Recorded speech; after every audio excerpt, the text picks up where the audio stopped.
Doktor, saya dapat tahu PP type 4 masa saya 32 weeks. Alhamdulillah belum ada bleeding. Ada chance tak uri tu naik-naik balik? Kata-kata semangat tak doktor?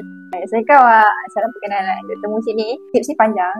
Korang boleh tolong like, follow dan share kepada kawan-kawan supaya dapat beri manfaat untuk diri sendiri dan korang boleh tengok balik dan juga kepada orang lain.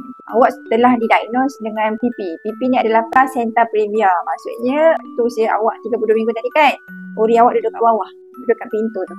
Type 4 tu maksudnya memang totally tutup lah pada pintu tu. Kita ada type 1, 2, 3, 4. Nanti kita belajar lah lain-lain pula. Bila uri kita duduk kat bawah ni, bukan tak boleh naik ke atas. Boleh. Tapi awak kena korbankan diri awak. Dr. Mu cadangkan kalau awak berada di rumah, awak berehat. Complete bed rest. Awak baring saja. Nak makan ke, nak minum ke, nak bekerja ke, semua ada kat sebelah awak. Supaya kita nak kurangkan tekanan bawah perut supaya slowly uri tu boleh naik ke atas. Kemudian kalau awak bekerja, awak bolehlah bincang macam mana kan nak ambil cuti ke, kena rest. So kita ada masa sampai 37 minggu. So ada masa 5 minggu ni. Ada juga sampai 40 minggu. So ada masa lebih kurang berapa? 8 minggu. 5 hingga 8 minggu untuk nak bantu supaya uri tu boleh naik ke atas. Awak kehidupan ni semangat ni kena kuat. Kita boleh mengandungkan anak kita sampai 8 bulan. Kita sikit lagi nak melahirkan baby. Tunggu lagi 2 bulan. 9, 10.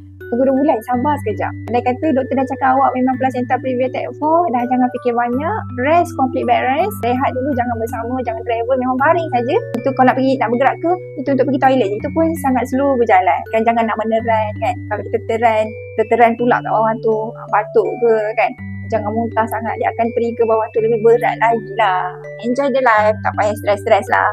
Nanti kalau awak nak lebih faham lebih detail mengenai kelas ni, Dr. Mu ada buat kelas bersalin. Nak faham lebih detail mengenai macam mana kita nak bersalin dengan mudah, tak kisahlah bersalin secara normal ke, bersalin cara Caesar ke.